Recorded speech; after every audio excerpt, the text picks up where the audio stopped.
stress, it's more pain for the Liverpool supporter across the world. Listen, we're leading by 3 goals to 2. We start the game very, very poorly. Brighton take the lead twice. Have to give credit to Brighton. They deserve to get something from the game. Actually, I believe they deserve to win that game. First 30 minutes into the game, Liverpool concede 4 chances and Brighton score 2 out of that 4. We are so lucky to get something from this game. When we going to realize and take a look at some of the things that Jurgen Klopp has been doing this season, Liverpool fans, wise up. I'm not saying Jurgen Klopp is not a great coach. I am not saying we should be ungrateful to Jurgen Klopp. But don't be naive. If Jurgen Klopp was at a next football club, a lot of questions was going to ask about the manager of him tactics this season. Klopp has been very, very poor in his management skill. Very, very, very, very poor. And I'm disappointed to know that we worked so hard to come back into the game and take the lead by 3 goals to 2. Virgil van Dijk has been shocking this season. Trent, listen, Trent should not take the pitch for Liverpool. He needs to sit on the bench. What from the bench? I am not the biggest fan of James Milner with him age, but how can Klopp take off Tsimikas where he was playing okay? You see, the favorite thing at Liverpool, that is what killing the team. Arthur is on the bench. Henderson went off injury a couple weeks ago. Come back from injury, went straight in the team. What kind of message you send to the player them? Arthur just joined the club, play for the under 23 team. Why not give him a chance? Why not try to change? Why you start Henderson in the starting lineup club? And then people now supposed to ask any question, bridging your tactics, and because of a favoritism with player, it just showing more that we are in serious trouble. And I don't see where the next point coming from in the Premier League. We have Arsenal, they're flying at this moment. We're going to the Emirates. It's not going to be easy.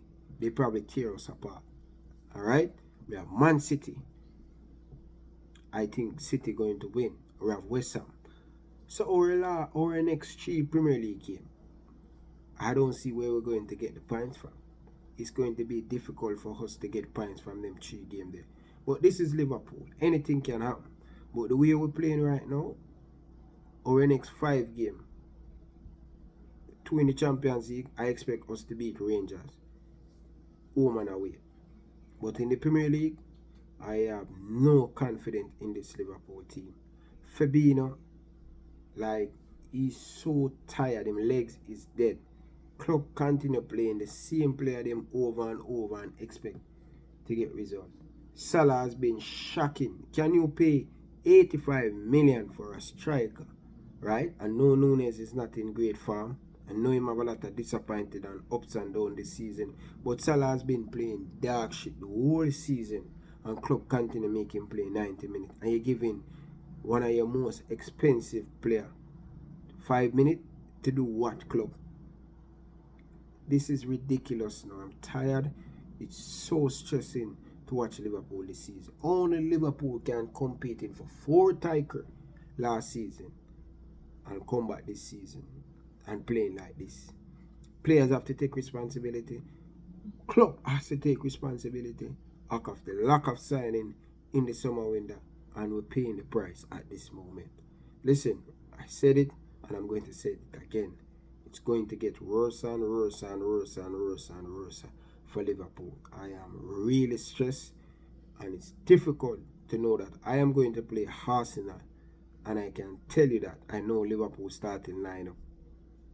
We're too easy, we're too stale, we're too predictable.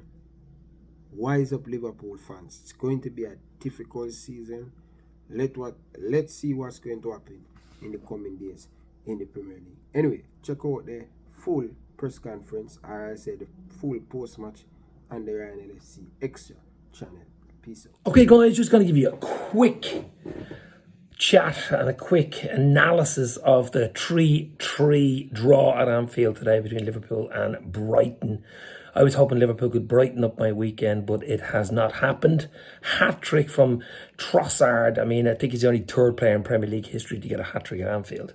But anyway, look, first 20-25, we were absolutely diabolical, similar to the Napoli game. I mean, probably even worse because we were at home. We let in 2 terrible goals. Could have been 3, could have been 4. To be fair, I mean, Alisson pulled off 1 or 2 saves. Just slicing through Liverpool's defence like a hot knife through butter at times. That is really worrying for me. The midfield did not contribute anything. And it didn't protect the back four, so I really felt sorry for Alisson. Van Dijk does not look at it at the moment, does he? He's not as commanding as we would like him to be. Up front, we were toothless. Bobby did okay, and we got to pull the goal back on 33. Just onside, and a nice finish from Bobby. But 2-1 half time, I'd say Klopp probably said, wow, we're still in this. We're lucky to be in it at half time. Bit better, 10 minutes, 15 minutes into the second half, 2-2, Bobby again. An OG, mistake by their goalkeeper. You think then, okay, protect it. I was saying we needed a 4th, to be fair. 4-2 would have won the game. Because Brighton were dangerous. Brighton were always dangerous. Trossard especially. We just didn't do enough. 1 or 2 of the substitutions were a bit weird. And Milner for Tsimikas was a bit weird. I don't know what was going on there. But our midfield just isn't at it either. Even Fabinho's not at the races at the moment. And too many top players in the spine at Liverpool are not at the races at the moment. Even Mo Salah up front as well. He didn't do much. His fight's there. His energy is there, but his final touch or his finishing, and that's what he's on the pitch to do, score goals, of course, is not there at the moment. Diaz did well coming on. But other than Alisson, Firmino and Diaz today, I mean, wow, everybody else was below par, to say the least. And then Trossard later on got the equaliser, 3-3. To be fair, 2-0 down, I would have took the draw. But when you go 3-2 up at home, you're saying, let's win this. It didn't happen. There's a lot of work for Jurgen Klopp to do. I'm disappointed. A lot of games to come. Where do we go from here? I don't know. We just have to keep on going and believing, guys, because it's going to be a long season. Cheers. Big up Team Kopish. Big up, guys, as always. It is not looking good, my mates. It's not looking good. The international break. Why did it end so quick? Imagine that. Imagine us saying that. Why did the international break finish so early? No changes, guys. Nothing has changed. Nothing has changed. So it was my wife's birthday last night, so shout out to the wifey. So we were having barbecue, we were having a really good time, drinking up, partying, and then the game, I had it on my mobile phone. I just kept it aside and watching it as well. I was going through the, you know how you have to have a poker face on, or you have to disguise your feelings and emotions. That is what I was doing, because my wife knows that how mad I get, how pissed off I get. Especially when Liverpool's not playing well, right? So I had to promise her that, I'm going to be watching the game, and I'll make sure that if things go wrong, I'm not going to let the party, people know that, yeah. Anyway, so, I had to really pretend last night. And what is going on with us? What is going on? I don't think anything's going to change, though. Nothing's going to change. Klopp's not going to change. The players' performances are not going to change. The tactics not going to change. Nothing. This is what the season's going to be. Brighton coming to Anfield, and this is the performance we gave. Yeah, I don't see any positivity. I don't have any hope at this stage, and I don't see the light at the end of the tunnel. It's not because I've got shades on. Even if I take them off, I'm not gonna see the light at the end of the tunnel. Yeah, I don't know. I'm just lost for words, and it's not looking good. Where do we go from here? Who knows? But I've come to that stage now where I'm not going to expect anything from the season. I'll just try to, give the support to the team as much as I can, and that's pretty much it. But the team is not doing anything for us. They just, they're not doing well. Anyway, guys, look, let's just, fasten our seatbelts and let's just see what happens. Peace. Big up Kopish, big up all the viewers.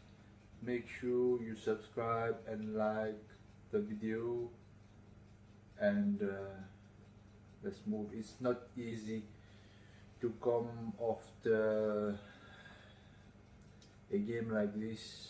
Liverpool free, Brighton free. I needed some Kopish therapy after the game. So you almost touch on everything in your post-match review show. I just want to add, I don't understand why he took Tsimikas off and replaced by Milner. I still don't understand it. I haven't heard anything why he did it. We had Gomez on the bench. After going 3-2, I think he should have taken Trent off and put Gomez in, just to consolidate the back line and hold on to the 1-goal advantage. I saw it coming, to be honest with you. I just saw it coming. Tough times.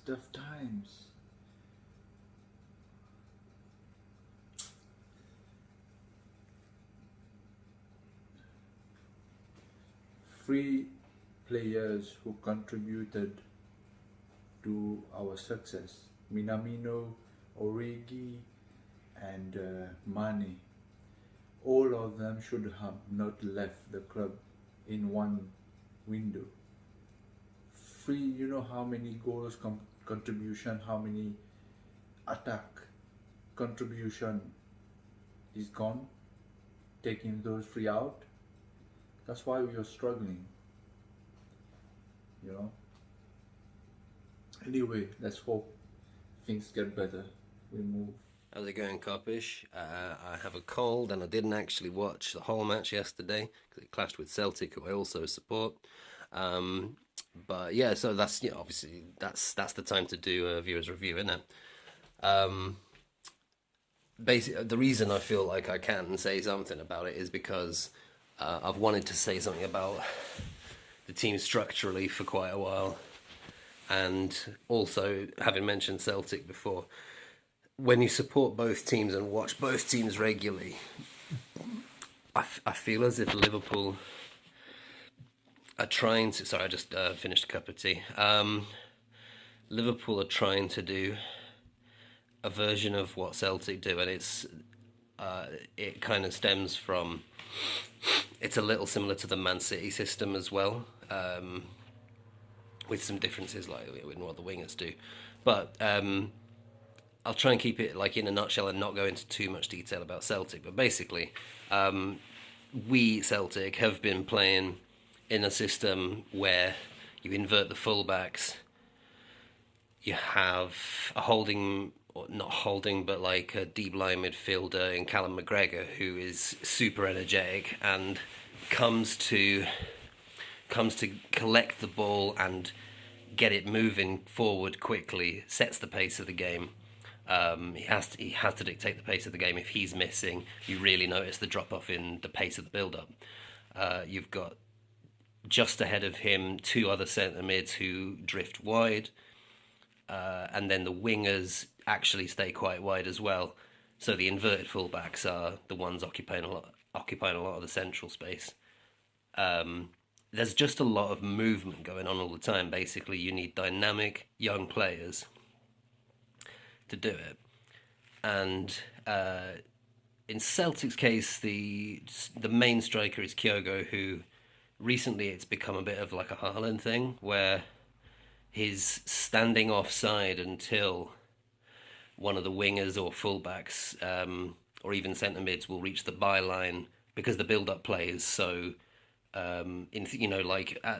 ideally the build-up play is so good and so above the level of the Scottish Premier League teams Premiership teams that we face, that you end up with an easy cross and a tap in. It's again similar goal to what Man City specialise in scoring all the time, where your build up down the wings is just that good, and the striker is just getting on the end of everything.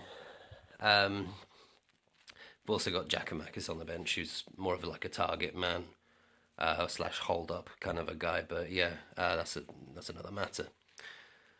I think Darwin Núñez could work in that system. I think Robbo could work in that system, although it would be better if he was a bit younger, learning it for the first time and not looking like he's in the middle of his energy collapsing and maybe like winding down his best years. I think the centre-backs and the goalie can do it fine at Liverpool. I think Harvey Elliott and maybe Fabio Carvalho. I really rate him. I just haven't seen enough of him to sort of know entirely what his game is yet. Can do it. I think there's people coming through who can do it, although they tend to be about that sort of age, 19 or 20, where you don't want to be relying on them like all the time in all four competitions. Other than that, I look at Trent and I think, why would you invert Trent? Newt has everything good about him. You need fullbacks who are bombing backwards and forwards, who have amazing positional sense, who have the ability to work in really tight areas and not feel pressure because of it. You have all that stuff that Trent's not brilliant at.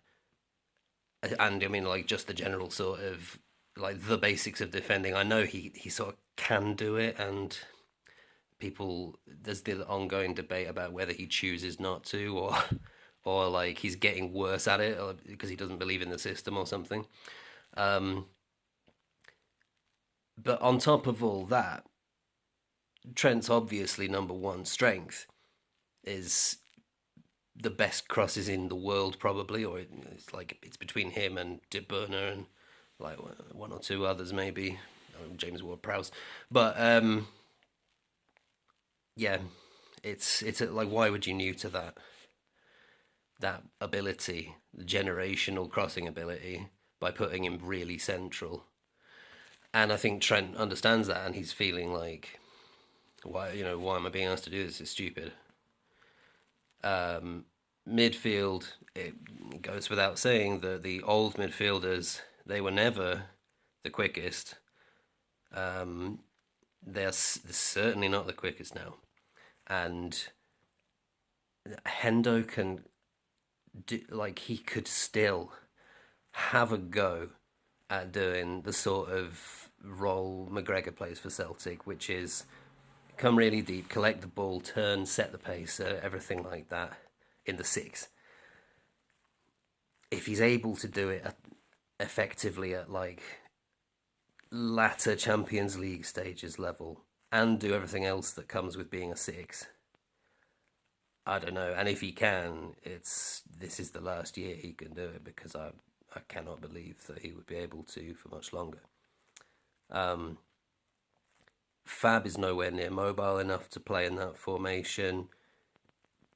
Thiago, I mean, we've got a vaguely similar, like a young version of what Thiago is now in a weird way at Celtic. Matt O'Reilly, in fact, Liverpool have been linked with Matt O'Reilly briefly in the summer.